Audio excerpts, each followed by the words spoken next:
Pengalaman ditolak menjadi bagian yang cukup dominan dalam hidup saya. Tidak hanya sekali dua kali saya ditolak.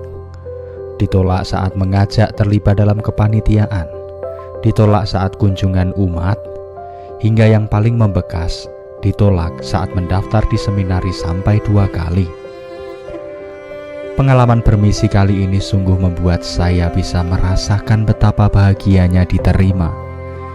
Saya bukanlah manusia sempurna, bahkan saya adalah seorang pendosa.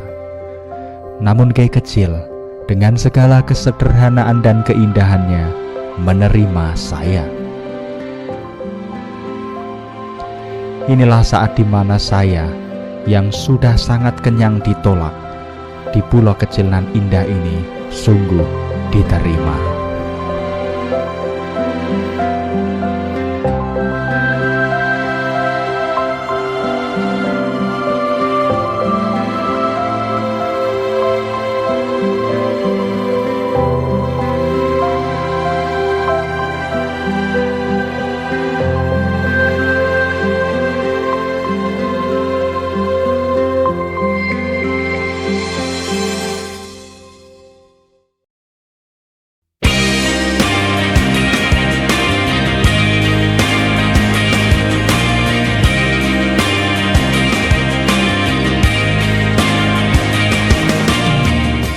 Sekitar pukul 11 waktu Indonesia Timur, saya mendarat di Langgur, Kiai Kecil.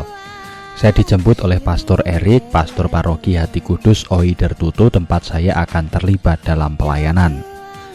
Selanjutnya saya diantar oleh Romo Erik untuk sowan Pastor Wilayah atau Vikep Kiai Kecil yang bernama Pastor Eko. Setelah kula nuwun, kami melanjutkan ke monumen baptisan pertama di Kepulauan K. Di tempat ini saya bisa belajar perkembangan misi di K.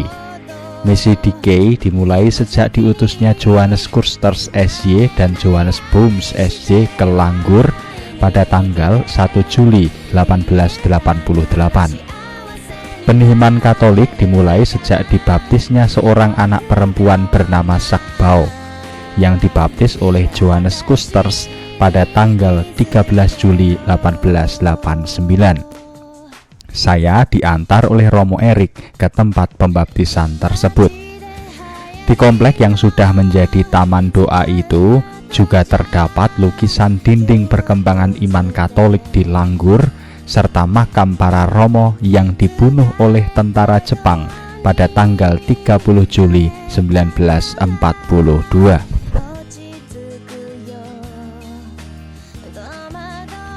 Kami menyempatkan makan siang bersama teman-teman pendamping sekami wilayah Kiai Kecil. Setelah itu kami menuju ke Oi Dertutu. Waktu tempuh yang dibutuhkan dari Langgur menuju ke Oi Dertutu kurang lebih sekitar 40 menit.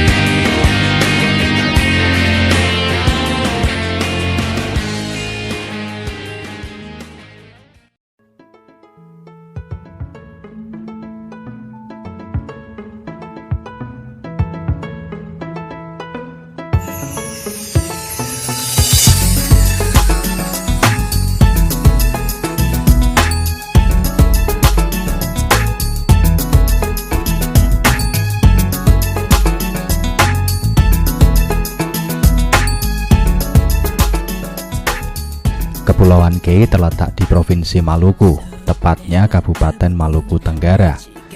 Sedangkan wilayah paroki Oi Dertutu terletak di ujung selatan Pulau K Kecil.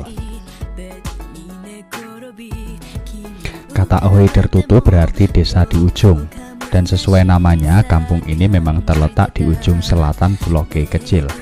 Meski sebenarnya kampung Oi Dertom lebih selatan sih. Paroki Hati Kudus Oi Dertutu terdiri dari 6 stasi atau wilayah. Yang pertama, wilayah Hati Kudus yang terletak di kampung Oi Dertutu.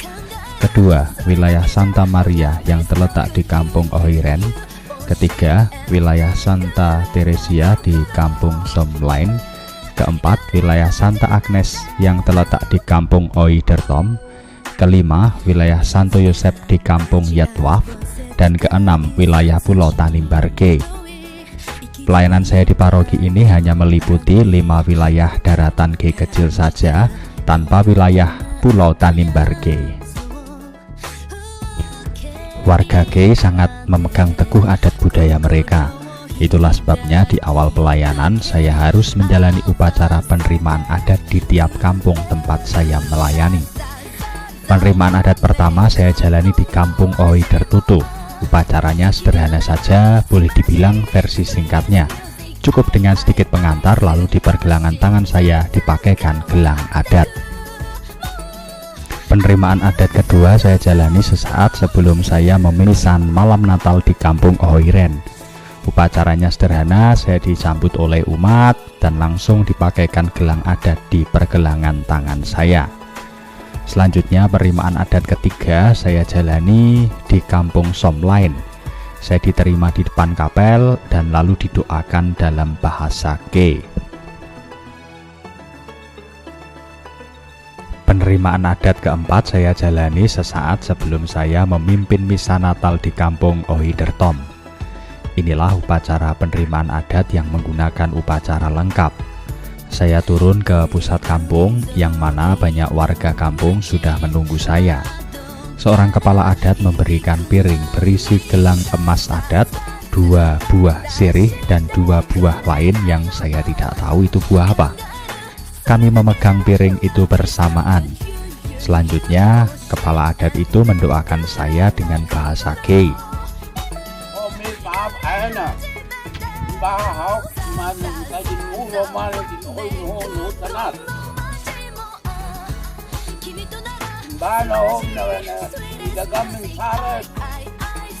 Setelahnya, saya diminta meletakkan piring itu di pusat kampung. Selanjutnya, seorang ibu datang dan memasangkan gelang adat di pergelangan tangan saya.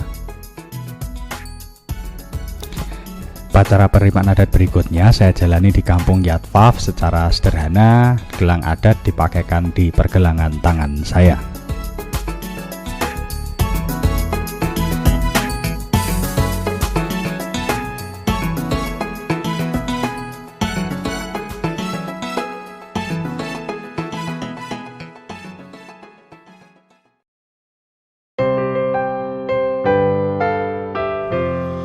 Penerimaan, itulah yang saya rasakan dari kelima upacara penerimaan adat. Saya diterima menjadi bagian dari warga kampung. Mungkin inilah salah satu keindahan bermisi, mengakar dan menjadi bagian dari suatu tempat misi. Peristiwanya sederhana dengan bahasa yang tidak saya mengerti, namun sungguh membuat saya terharu. Saya bahkan hampir menangis haru saat menjalani upacara penerimaan adat di Kampung Oidertom. Seorang pemuka adat mengatakan, Pastor Vian sudah menjadi orang G. Tidak ada yang bisa saya ungkapkan selain terima kasih sudah menerima pendosa seperti saya.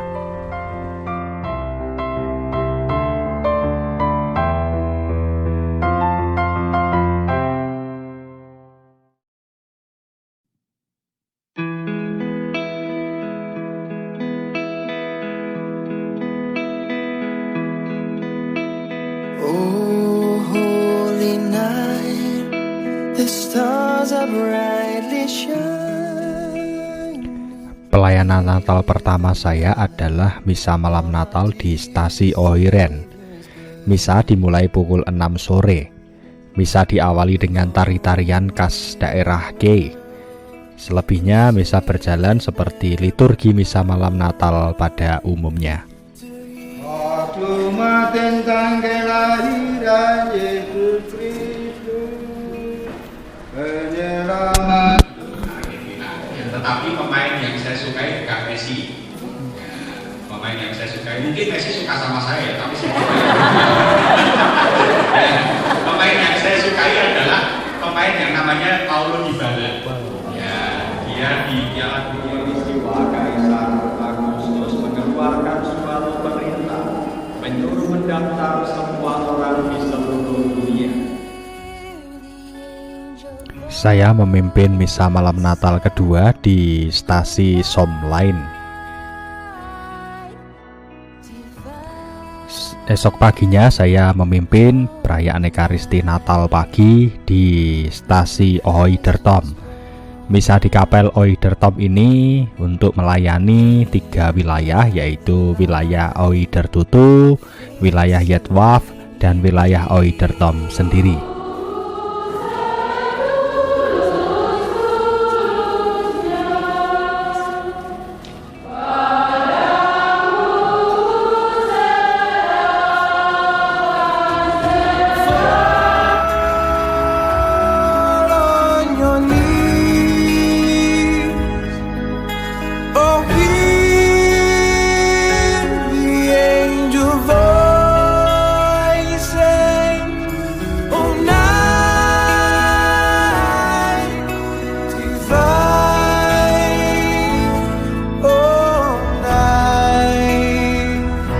When Christ was born,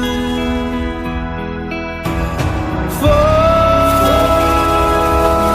on your knees. Oh, hear the angel voices. Oh, night divine. Oh, when Christ was born, oh night divine,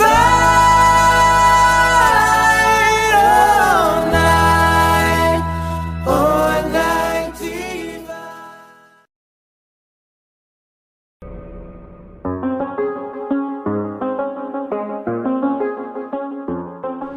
Esok paginya saya memimpin perayaan Ekaristi dan baptisan di wilayah Oidertutu dan juga wilayah Yetwaf. Malamnya saya diminta memimpin misa peringatan arwah 7 hari di salah satu rumah di kampung Oidertutu. Setelah misa dilanjutkan dengan nyanyi-nyanyi bersama. Kebiasaannya memang begitu, menyanyi bersama untuk menghibur keluarga yang ditinggalkan. Saya ikut nyanyi-nyanyi hingga pukul 11 malam.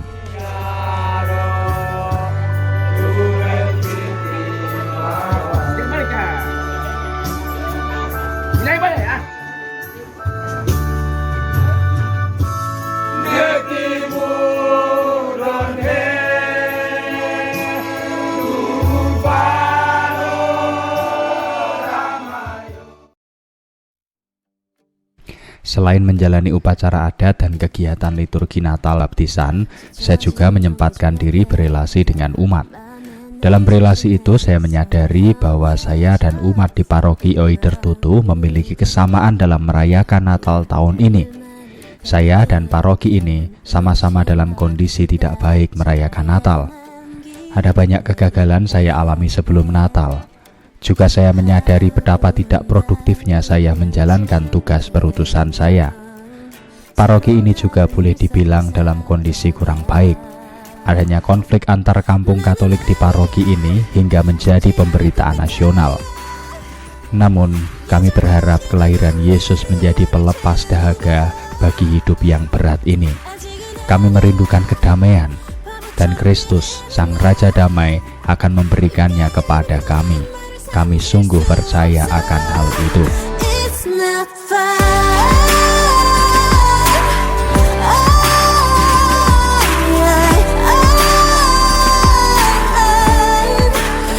Natal kali ini sangat berkesan bagi saya.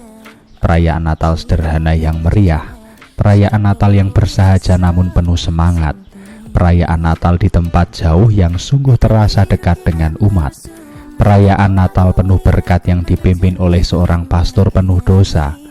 Perayaan Natal yang menyejukkan dalam cuaca panas pemicu keringat. Terang Kristus begitu bersinar, sinar cahaya yang sungguh sangat kurindukan saat hidupku begitu gelap.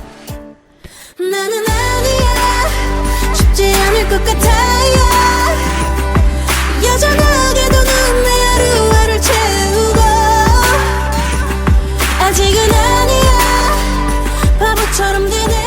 Umat di sini sungguh luar biasa. Saya tahu hidup mereka berat, namun mereka tetap mampu menjalani hidup mereka dengan penuh rasa syukur. Mungkin inilah bukti kelahiran Yesus. Yesus lahir dalam hidup dan hati mereka.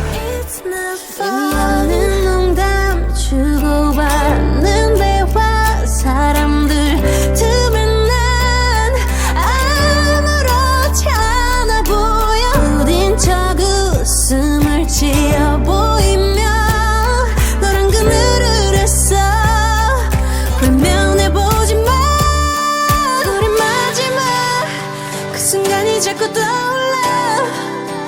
잘 지내라는 말이 전부였던 담담한 이별. 아직은 아니야. 바보처럼